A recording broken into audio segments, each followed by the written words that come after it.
को महाशिवरात्रि की अनंत बधाई तथा सभी परीक्षार्थियों को मंगल में शुभकामनाएं। कल कक्षा 10 हिंदी कोर्स अ की परीक्षा है और हिंदी कोर्स अ में एक बहुत ही बृहद पाठ है नौबत खाने में इबादत, जिसको लेकर बच्चे बड़े परेशान हैं कि बहुत बड़ा चैप्टर है, समझ में नहीं आ रहा है। उनकी परेशानी को दूर करने के उद्देश्य से मैं इस पाठ का सारांश आज डाल रही हूँ। सन 1916 से 1922 के आसपास काशी के पंचगंगा घाट स्थित बालाजी की ड्योढ़ी और नौबत खाने से शहनाई की मंगल ध्वनि अनायास ही हमारे मन को मंत्रमुग्ध करती रहती थी। उस समय 6 साल के अमरुद्दीन को राग रागिनियों की कोई समझ नहीं थी। अमरुद्दीन और उनके भाई शमसुद्दीन दोनों के मामा सादिक हुसैन तथा अली बख्श देश के जाने माने शहनाई वादक थे। उनके अब्बा जान भी शहनाई बजाते थे। अमरुद्दीन यानी उस्ताद बिस्मिल्लाह खां का जन्म डुमराव बिहार के एक बहुत ही संगीत प्रेमी परिवार में हुआ था। जब वे 5-6 साल के ही थे तभी वे बनारस आ गए थे और बनारस उनका ननिहाल था। डुमराव को इतिहास में सिर्फ इसलिए जाना जाता है कि शहनाई बनाने में जो रीड लगाई जाती है, जो नरकट लगाई जाती है, वह नरकट डुमराव की सोन नदी के किनारे पाया जाता है। बिस्मिल्लाह खां के परदादा उस्ताद सलार हुसैन खां डुमराव के निवासी थे। बिस्मिल्लाह खां उस्ताद पैगंबर खां और मिट्ठन के छोटे पुत्र थे। मात्र 14 वर्ष की उम्र में ही बिस्मिल्लाह खां को संगीत के प्रति आसक्ति हो गई थी। वे बाला खां मंदिर के नौबत खाने में सदैव रियाज के लिए जाते थे और वे जिस रास्ते से जाते थे वह रास्ता रसूलन खां बाई और बतूलन बाई के घर के सामने से होकर गुजरता था।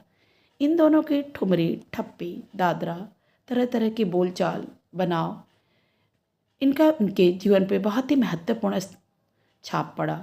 वे अपने साक्षात्कारों में कई जगह इस बात को स्वीकार भी किए हैं कि उनके आरंभिक दिनों में संगीत के प्रति आसक्ति इन्हीं दोनों बहनों के संगीत को सुनकर हुई। यदि हम शहनाई की बात करें तो वैदिक इतिहास में शहनाई का कोई उल्लेख हमें देखने सुनने को नहीं मिलता है। संगीत शास्त्र के अंतर्गत शहनाई को सुशिर वाद्यों में गिना जाता है। रीड वाले फूंक कर बजाए जाने वाले वाद्य को अरब देश में नए बोलते हैं। शहनाई को सुशिर वाद्यों में शाह अर्थात शाहनेही की उपाधि दी जाती है। 16वीं शताब्दी के उत्तरार्ध में तानसेन के द्वारा रचित संगीत राग कल्पद्रुम से प्राप्त बंदिश, शहनाई, मुरली, वंशी, श्रृंगी एवं मूर्छंग आदि का वर्णन मिलता है। मतलब शहनाई जो अस्तित्व में आई वो 16वीं शताब्दी में तानसेन के समय से अस्तित्व में आई। अवधी लोकगीत व चैती में शहनाई का उल्लेख अवश्य देखने सुनने को मिलता है। शहनाई का प्रयोग सदैव मांगलिक अवसरों पर होता है। दक्षिण भारत में जिस प्रकार मांगलिक अवसरों पर नागस्वरम बजाया जाता है, उसी प्रकार उत्तर भारत में शहनाई मंगल ध्वनि का सूचक है। बिस्मिल्लाह खां 80 बरस के सच्चे सुर की नेमत सदैव प्रभु से मांगते रहते थे। इसी को पाने के लिए वो 5 वक्त का नमाज और लाखों सजदे करते थे। वे सदैव खुदा के सामने नतमस्तक होकर कहते, मेरे खुदा मुझे एक सच्चा सुर बख्श दे, मेरे सुर में वह तासीर पैदा कर दे जिससे आंखों से सच्चे मोती की तरह अनगढ़ आंसू निकल जाएं। उन्हें विश्वास था कि खुदा उनकी मुराद अवश्य पूरी करेंगे। जिस तरह हिरन अपनी ही महक से परेशान होकर पूरे जंगल में उस वरदान को खोजता है जिसकी महक उसी में समाई होती है, उसी तरह उस्ताद बिस्मिल्लाह खां 80 बरस से यही सोचते रहते थे कि सातों सुर को बरतने की तमीज़ उन्हें कब मिलेगी, कब उन्हें सातों सुर की सच्ची जानकारी होगी। मुहर्रम में हज़रत इमाम हुसैन एवं उनके कुछ वंशजों के प्रति 10 दिनों का शोक मनाया जाता है। जिस तरह हम पितृपक्ष में कोई भी शुभ काम नहीं करते हैं, मौज मस्ती नहीं करते हैं, उसी प्रकार मुहर्रम इस्लाम धर्मावलंबियों के लिए होता है। बिस्मिल्लाह खां के खानदान का कोई व्यक्ति उन दिनों शहनाई वादन नहीं करता था। उनके लिए मुहर्रम की 8वीं तारीख महत्व की थी। उस दिन बिस्मिल्लाह खां खड़े होकर शहनाई बजाते हुए दाल मंडी से फातिमा करीब 8 किलोमीटर की दूरी पैदल तय करते थे। वे नौहा बजाते थे और रोते हुए यह दूरी तय करते थे। उस समय उनका सहज मानवीय रूप हमें दिखाई पड़ता था। बिस्मिल्लाह खां युवावस्था के रियाज को कम और जुनून को अधिक याद करते हैं। कुलसुम हलवाई की कचौड़ी वाली दुकान व हीरोइन गीता बली और सुलोचना की याद उन्हें सदैव ताज़ा कर देती है।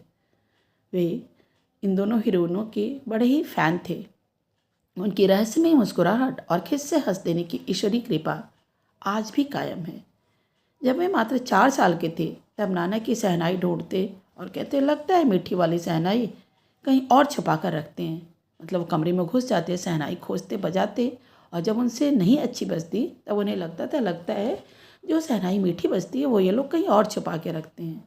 अपने मामू अली बख्श खां के शहनाई बजाते हुए सम पर आते ही वे एक पत्थर जमीन पर मारते थे। सम पर आने की तमीज़ उन्हें बचपन में ही आ गई थी, परंतु दाँत देने की नहीं। तो दाँत देने के लिए जब जो लोग हाथ से ताप देते हैं वो पत्थर उछालते थे। बचपन में मामू, मौसी और नानी से 2-2 पैसे लेकर सुलोचना की फिल्म देखने के लिए निकल पड़ते थे। कुलसुम हलवाई द्वारा कलकलाते घी में कचौड़ी डालने पर जो छन्ने की आवाज़ होती थी, वे उस आवाज़ में भी सातों सुर के आरोह अवरोह को तलाश लेते थे। काशी के प्रति उन्हें अपार श्रद्धा थी। काशी के संकट मोचन मंदिर में हनुमान जयंती के अवसर पर संगीत का आयोजन होता था। उसमें बिस्मिल्लाह खां अपनी सहभागिता अवश्य देते थे। यद्यपि वे इस्लाम के प्रति बहुत ही नतमस्तक थे, अपने मज़हब का बहुत आदर सम्मान करते थे, किंतु उनकी श्रद्धा काशी विश्वनाथ जी, बालाजी, गंगा मैया से भी अपार थी।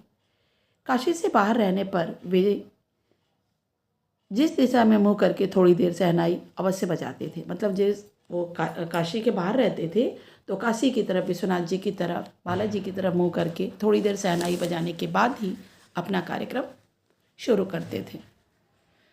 उनका कहना था, क्या करें मियाँ, ये काशी छोड़कर जाएं कहाँ? गंगा मैया यहाँ, बाबा विश्वनाथ यहाँ, बालाजी यहाँ, इसको छोड़कर रहें तो कहाँ रहें? काशी में संगीत व नृत्य का हजारों साल का इतिहास है, जिसमें पंडित कंठे महाराज, विद्याधरी, बड़े रामदास जी, मौजूद्दीन खां आदि अनेकों रसिक जनसमूह शामिल हैं। इसकी अपनी अलग तहजीब, बोली, उत्सव, सेहरा, बन्ना, नौहा आदि सब शामिल है। यहाँ संगीत, भक्ति, धर्म, कला, लोकगीत आदि का अद्भुत समन्वय देखने को मिलता है, जो हमें प्राचीन काल से लेकर आज तक अपनी तरफ आकर्षित करता है। बिस्मिल्लाह खां की फोंक और शहनाई की जादुई आवाज़ का असर हमारे सिर पर चढ़कर बोलने लगता है।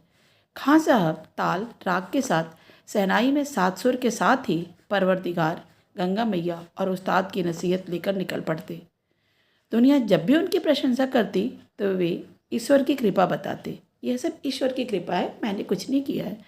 देखते देखते उनकी शहनाई 1.5 शतक से 7 से 2 शतक का साज बन गई और वे शहनाई के सरताज बन गए। वे उस फ़कीर की दुआ लगी जिसने उन्हें बजा बजा कहा था। मतलब कोई फ़कीर था जो उन्हें दुआ स्वरूप कहा था कि तुम शहनाई बजाओ, शहनाई के तुम बेताज बादशाह बनोगे। और उनका ये मानना है कि उसी फ़कीर की दुआ की वजह से वे शहनाई को यहाँ तक पहुँचा पाए। उनका जीवन बहुत ही सादगी भरा था। एक दिन उनकी एक शिष्या ने कहा कि आपको भारत रत्न मिल चुका है, फिर भी आप ये फटी हुई लुंगी क्यों पहने हैं? तब उन्होंने कहा कि मुझे भारत रत्न लुंगी पर नहीं, शहनाई पर मिला हुआ है। लुंगी का क्या है, फटी है तो कल को सिल जाएगी, बस सुर न फटे, क्योंकि सुर फट जाएगा तो वो नहीं सिल सकेगा। बिस्मिल्लाह खां को काशी के गौरव में गिना जाता है। काशी में संगीत, साहित्य और अदब की बहुत सारी परंपराएं थीं जो अब लुप्त हो चुकी हैं। बिस्मिल्लाह खां को इन परंपराओं की कमी बहुत खलती है। मुहर्रम, ताजिया, होली, अबीर, गुलाल की गंगा जमुना संस्कृति के साथ ही काशी में अब और भी बहुत कुछ बचा है, लेकिन बहुत कुछ विलुप्त हो चुका है। यह आज भी संगीत के स्वर और थाप पर जगती और सोती है। काशी संगीत की थाप के साथ जगती है, सोती है। इसका शुरुआत भी संगीत से होता है और दिन का अंत भी संगीत से होता है। काशी आनंद कानन है, यह आनंद की जननी है। यहाँ का मरण भी मंगल माना जाता है। बहुत सारे लोग यहाँ मरने के लिए आते हैं, क्योंकि ऐसी मान्यता है कि यहाँ मरने से हमें मोक्ष की प्राप्ति होती है।